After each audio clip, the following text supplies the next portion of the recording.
ಕುಂಜತೂರು ಜಂಕ್ಷನ್ನಲ್ಲಿ ತಲಪಾಡಿ ಕಡೆಗೆ ಹೋಗುವ ಖಾಸಗಿ ಹಾಗೂ ಕೆಎಸ್ಆರ್ಟಿಸಿ ಬಸ್ಗಳು ನಿಗದಿಪಡಿಸಿದ ಬಸ್ ನಿಲ್ದಾಣದಲ್ಲಿ ನಿಲ್ಲಿಸದೆ ಅಂಡರ್ ಪಾಸ್ ಬಳಿಯೇ ನಿಲ್ಲಿಸುತ್ತಿರುವುದರಿಂದ ಅಪಘಾತಗಳು ನಿತ್ಯ ದರ್ಶನವಾಗಿದೆ.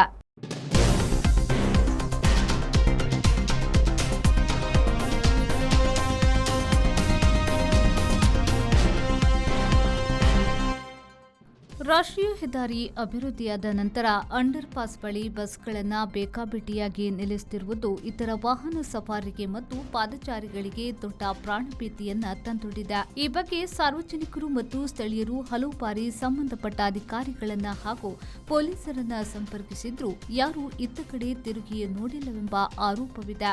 ಈ ಹಿನ್ನೆಲೆಯಲ್ಲಿ Kunjathur Muslim league town committee ನೇತೃತ್ವದಲ್ಲಿ ಜನಪ್ರತಿನಿಧಿಗಳು ಹಾಗೂ ಪದಾಧಿಕಾರಿಗಳು ರಸ್ತೆಗಿಳಿದು ಜಾಗೃತಿಯನ್ನ ಮೂಡಿಸಿದ್ರು.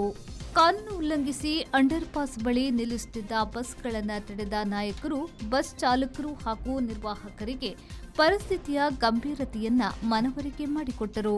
ಅಲ್ಲದೆ ಪ್ರಯಾಣಿಕರ ಸುರಕ್ಷತೆಯ ದೃಷ್ಟಿಯಿಂದ ಬಸ್ಗಳನ್ನು ಕಡ್ಡಾಯವಾಗಿ ಬಸ್ ಸ್ಟ್ಯಾಂಡ್ ಬಳಿಯೇ ನಿಲ್ಲಿಸಬೇಕೆಂದು ಒತ್ತಾಯಿಸಿದ್ರು. ಬ್ಲಾಕ್ ಪಂಚಾಯತ್ ಅಭಿವೃದ್ಧಿಯ ಸ್ಥಾಯಿ ಸಮಿತಿ ಅಧ್ಯಕ್ಷರಾದ ಹನೀಫ್ ಕುಚ್ಚಿಕಾಡ್, ಸಾಮಾಜಿಕ ಕಾರ್ಯಕರ್ತ ಹಾಗೂ ವಾರ್ಡ್ ಸದಸ್ಯರಾದ ಇಲಿಯಾಸ್ ತುಮ್ಮಿನಾಡ್, ಟೌನ್ ಕಮಿಟಿ ಅಧ್ಯಕ್ಷ ನವಸಿಲ್ ಸೇರಿದಂತೆ ಪ್ರಮುಖ ನಾಯಕರು ಜಾಗೃತಿ ಕಾರ್ಯಕ್ರಮಕ್ಕೆ ನೇತೃತ್ವ ನೀಡಿದರು. ಬಸ್ ಸಿಬ್ಬಂದಿ ಈ ಸೂಚನೆಯನ್ನ ಪಾಲಿಸಬೇಕು. ಮುಂಬರುವ ದಿನಗಳಲ್ಲೂ ಕಾನೂನು ಉಲ್ಲಂಘನೆ ಮುಂದುವರೆದರೆ ತೀವ್ರ ಸ್ವರೂಪದ ಪ್ರತಿಭಟನೆ ಹಮ್ಮಿಕೊಳ್ಳಲಾಗುವುದು ಎಂದು ಟೌನ್ ಕಮಿಟಿ ಪದಾಧಿಕಾರಿಗಳು ಎಚ್ಚರಿಸಿದ್ದಾರೆ.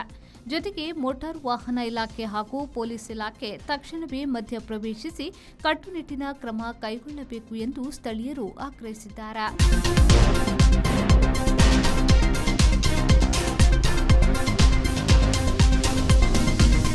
ರೆಹಮಾನ್ ಉದ್ಯಾವರ, ವಿ4 ನ್ಯೂಸ್, ಮಂಜೇಶ್ವರ.